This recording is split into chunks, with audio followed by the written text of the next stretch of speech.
Welcome back to the YouTube channel. I will say, today I'm doing things a bit differently. I'm going to do one 15-minute rant because I don't have enough time to split it up into three, so I'm just going to do one rant. I hope you guys enjoy. Let's get into it. So, today honestly feels great. It feels just like the weather is outside right now. Awesome. It's sunny. It's bright. It's vigorous. I don't know about the last one, but definitely awesome. So, yeah, today I honestly got a lot done. I feel, like I said, I feel so energetic. I feel like I'm going to bounce off the walls. I don't drink coffee. Not a coffee guy at all. I say at all. I could have a cup. I don't really care, but I don't love the idea of caffeine. I don't love the idea of something waking me up. You know what I mean? So instead, I just wake up and I just get stuff done. You know what I mean? And that's how today felt. Today felt like just wake up, get it done. Today was pretty big too. I sent out my first email. This is huge. If you've been following along with the channel, you know I hate email marketing. And today's the first time I actually ended up sending out one. So it feels like, you know what it feels like? It feels like not just like a breath of fresh air, but it also feels like I want to jump in a pool. You know what I mean? Like that feeling when you jump in a pool and you're just like, yes, this is exactly what I wanted. It is. It's not quite exactly what I wanted, but it feels like I'm going through this series of moments where it's like this email marketing series or, this producing series or the sentimental series. I feel like I've been sentimental for the last week I went through. I was so sentimental like every single day, and now I'm just all energy. I mean, we are all in, baby. We are doing everything we need to do, and that's awesome. That's okay. That's perfect. I do think that work-life balance is far more of a thing than I thought it was in the first place because of this. Here's what changed my mind. The more I've been recently hanging out with my family, the higher my threshold for work has become. So the more I want to work and the more I want to get back to it. And the more I work, the more I miss my family. I don't know if one goes without the other. I used to think so, but it's starting to change my mind through experience, And this is what I think is perfect. I think family can be perfect. You have a nice meal, nice little cup of coffee with your family. I don't like drinking coffee, but whatever you do. And you have this conversation that you sit down and you're just talking about nothing. And it's like, how what's better than that? And same for work. When you're on a roll like I am today, when you're just doing what you have to do, I mean, damn. And that little voice in your head that's like, you're not what you should be. We should go lay down. We should go just rest. You're not doing what you should do. Do rest. That voice just disappears. Think about that. That sounds like a dream come true. And that's what today is. Today is just like all those little voices, those little annoyances, they're all gone. And God, I'm so happy about that. There's nothing better than that either. So it's kind of just like this balance of you're just walking on the tightrope, balancing it out. And my mom had always told me, she warned me about this, my mom. She always told me, your life is this balancing act. You're going through it and you're on this tightrope and everything is balance. And all these conversations when I was a kid would come right back to balance, right? It's not black or white, it's gray. For her, that was balance. You know what I mean? That was awesome. What an experience to have. Today also gratitude-wise, I'm almost too grateful. You know what I mean? When you feel like, damn, I'm too grateful. It's like I'm so humble. I'm the most humble person. And it's like ironically humble. You know what I mean? That's what today is, where I'm like, I don't know. But yeah, I really am. I'm energetic. I'm happy. And I want to articulate that to you guys. I think, especially when I was a kid, I never articulated my passion forward in the way that I wanted to portray myself in an articulate way. I never did that. I always portrayed it as something that was like something only I was interested in, or rather something that was something that didn't have much meaning to me. You can ask me about guitar when I was a kid, and it'd be like, oh, yeah, it's fine. But I wanted to say more, and when I would say more, it wasn't exactly what I wanted. So when I got older, in words, maybe it was. Like, maybe I did articulate myself, especially for my age. I think I did, but in terms of straight up emotion and energy being sent, that's what I want. Today feels like that. I want to make you guys feel good today. You know what I mean? If you're on the grind right now, you're working right now, you're doing what you have to do right now, guess what? You're amazing. You're perfect. You're doing what you're doing. And maybe not perfect, but you're doing what you're doing. You know what I mean? You're doing what you think you should. That little voice, like I said, that voice of a noise, it's just going to fizzle away. And every day you wake up, it might come back. But damn, when you get a little breather without it, without that voice in the back of your head, when you get that little breather without it, and you're like, I have proof that I'm this person that I want to be.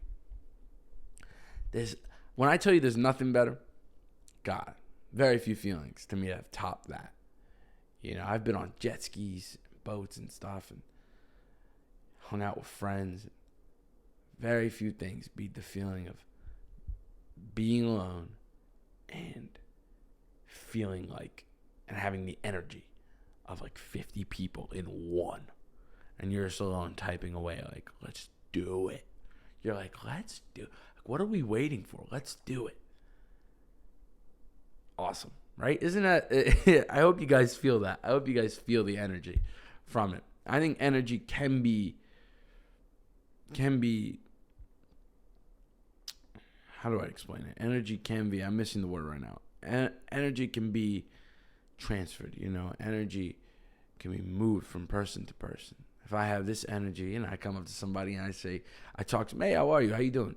With that feeling, that little oomph, right?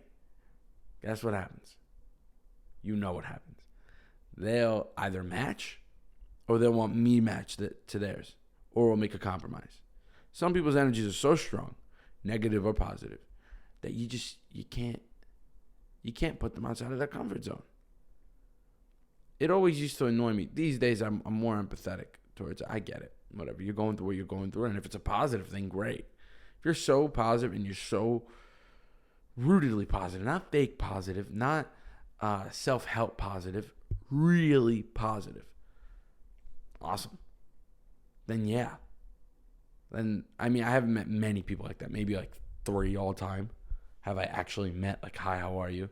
And the person's been like an actually genuinely positive person? Very few. Especially when I was a kid, I remember being fooled by it, by a lot of people's perceptions of how they were. And now, not even now, I went through that stage, but then I also went through a stage where I would do the opposite. I would think they're not positive because I would almost get jealous if they were. Because I'd always compare them to me, a narcissist. I'd always compare them to me, right? Whereas now, yeah, I don't feel the need to compare anybody to myself. I'm me. They're them. It's, who cares? Like, honestly, I had to really answer that question. Who cares? I was the number one advocate for not caring, but then I would care if something negative happened. I would talk when I would complain, but wouldn't talk when I was grateful. Right? That's a discrepancy. Something's missing there. And something was. I think it was this perspective change. It wasn't necessarily a change in mindset as much as it was emotionally switch and moving, evolving perspectives. Being like, oh, gotcha. That's what it means to not care. Because what does it mean to not care? I remember talking to this girl once, and I told her, listen, I just want to be friends, whatever. And she looked at me and she went, yeah, I don't even care. Like who cares? She doesn't mean that. Right? She was saying it in a way like, yeah, like it was rude too. I portrayed it very nice. She was very rude about it. She was like, yeah, I don't even care. I just thought, and it's like, you do care. You're saying it to compensate. And no diss to you. Listen, compensate, go for it, whatever. But I'm just acknowledging what's happening. It's an observation, right? Just acknowledging what's happening. And what is happening is a person wanting you to think something about them that's simply not true. I mean, how many times have you guys experienced that? Somebody that wants you to believe something about them that just is not true. Maybe it's true to a certain extent. Maybe it's true to, doesn't matter. Just not true. What do you do then? What are you going to tell them? You're not going to tell them. I could already tell the person, like people who do that to me, I could already tell they're in a really bad place in life. They're not in the most perfect, ideal spot that they want to be in. And fair enough, screw it. You know, I was there too. I have sympathy for people like that, fair enough. So why would I put them down even more, you know? To teach them a lesson. Who do I think I am? People always say, you know, religious people a lot say, you know, God. Like, who do you think you are? You think you're God? Like, God teaches all. You're going to teach somebody a lesson. God will teach them a lesson, right? Some people, whatever they say, life will teach you. I do think life will teach you. I think you watch movies like Mean Streets. You watch movies like a lot of Scorsese has this in it. A lot of movies that are hyper realistic, that are very much so rooted in rawness. Maybe not necessarily rooted in reality all the time, but in rawness and trying to get the real either performance out of the actors, whatever it is, right? You see it in these raw stories. Character always gets taught this lesson, whether by life or God, whatever you believe in, right? Always gets taught. Never get away with it. No one gets away with it.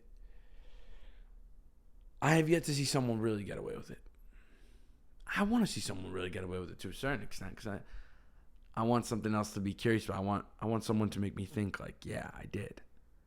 Sometimes I feel like I did. There are bad things. I said, yeah, I got away with that. I don't know, buddy. I don't know. You're not that old yet, you know? Like, did you get away with it? You know? So it's like, I don't really know. You know what I mean? Like, who am I to think that I'm going to teach someone a lesson? And who am I to think that I'm someone that I'm not someone that needs to be taught a lesson? Hear me out. This is going to be a pretty complex idea, but maybe teaching somebody a lesson, you'll learn why it might not be helpful to actually try to do that. And you'll learn, guess what? A lesson.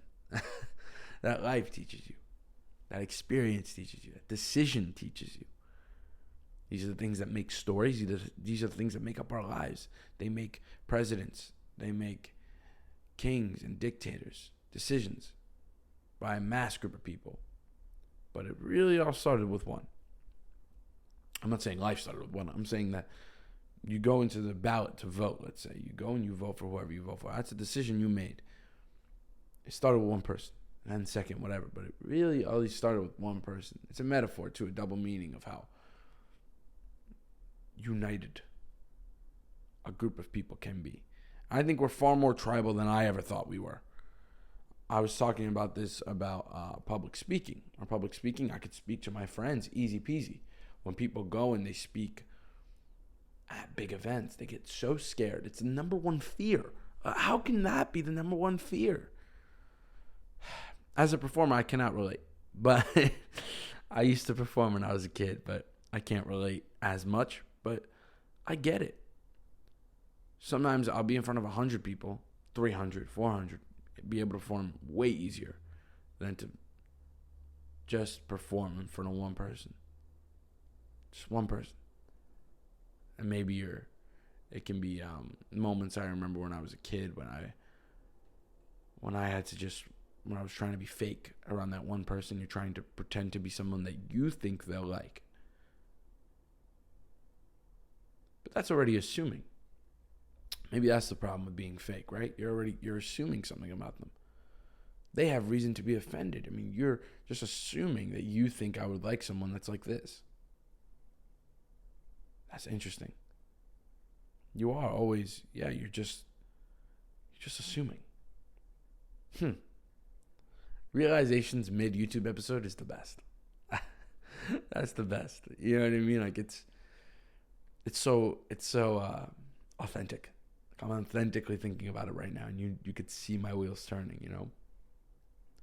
But on that note, I felt like this YouTube episode flew by. You know what I mean? It really just, I feel like it got out of my hands, and it's really, I think it's because I'm having so much fun that I don't even realize. You know what I mean? I don't even realize where the time went. And like I said, that right there, that's how you know. Like that's how you know you're doing something right. That's how you know you're on the right track. So on that note, I'm going to end it here. And if you like this video, I come out with them every single day. So tune in if you enjoyed. Peace.